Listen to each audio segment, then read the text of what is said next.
Welcome to Hanshaw Virtual University. Allow me to give you a quick tour of the site where you can find most of our educational materials.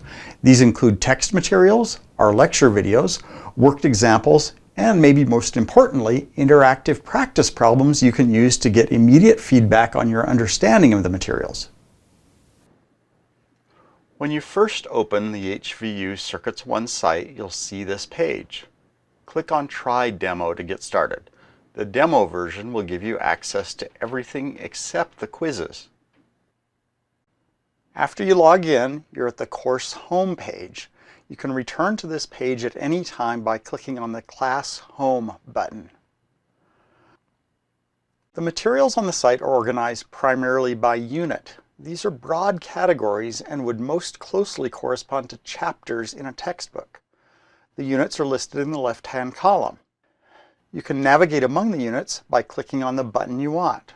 Each unit contains a number of lessons listed in this main page.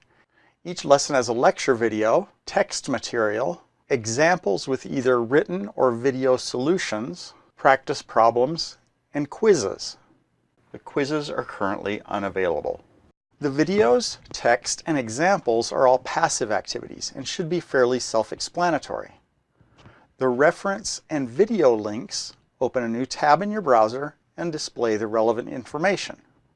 There are generally multiple examples in a given lesson.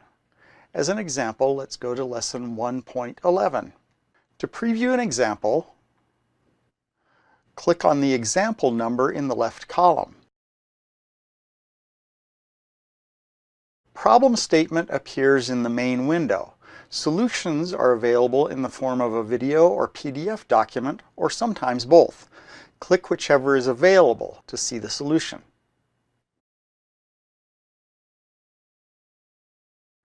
Next, I'll do a quick demonstration of a couple of simple practice problems, and then go into more details later. Let's start by going to lesson 1.3 and clicking on Practice.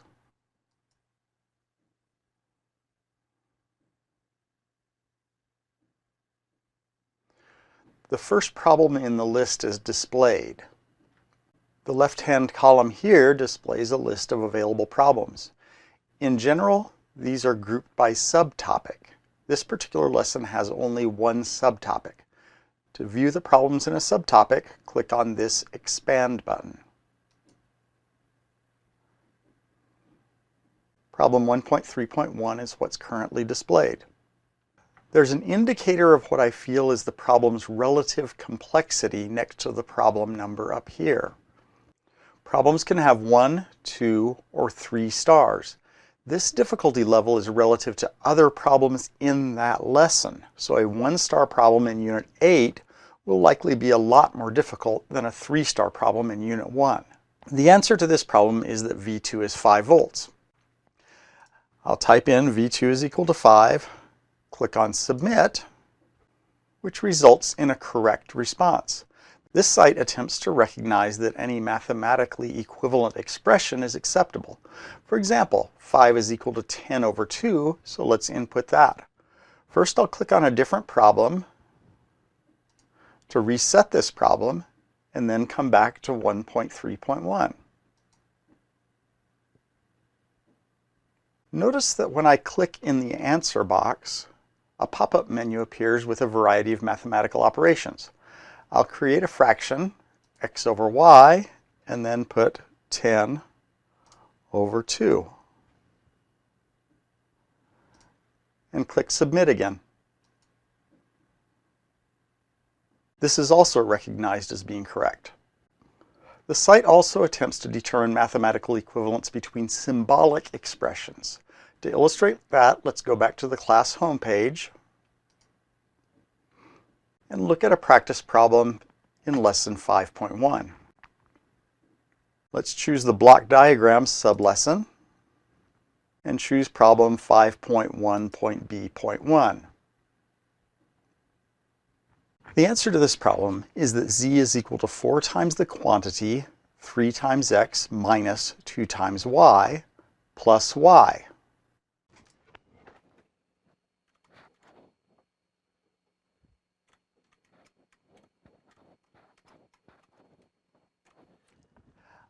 I input that expression and select Submit. That's the correct answer. Algebraically, this answer is the same as 12x minus 7y. Let's reset the problem by going to a different problem and coming back to this one and try that answer.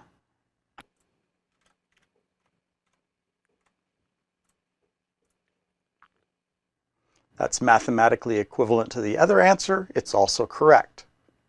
Now let's talk about tools that the site provides to give you help if you're stuck on a problem. First, I'll revisit one of the practice problems we did in an earlier demo, problem 1.3.1.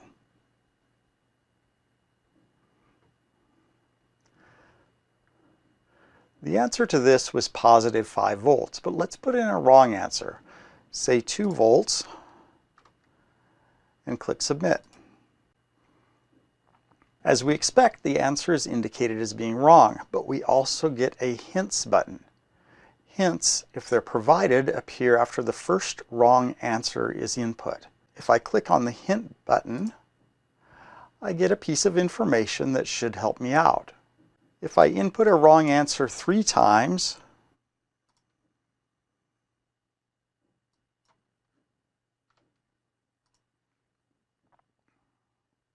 I get the option to give up. If I click on that, the correct answer is displayed. Let's try problem 1.12.b.3. The answer to this problem is negative 8 volts, but let's submit 2 volts. The answer is indicated as wrong. A hint button does not show up, which is sort of a clue to check for other assistance tools using this Assistance tab. Click here to expand the help window. The question mark tag provides some intermediate help steps. This problem suggests that you do KVL around the indicated loop and submit your answer. Solving this equation gives you the desired voltage V. The next help category, these 2 pages, provides a list of passive activities that may help you. These generally consist of examples and related lecture videos. Finally, this icon indicates a list of similar problems that can provide additional practice. If you click on that, the problem opens up in a sub-window. If you have any questions or comments about the site, please email us at feedback@hvullc.com. Thanks for going on this tour of the HVU website. Now go try some problems, and don't be afraid to make mistakes, because that's how you learn.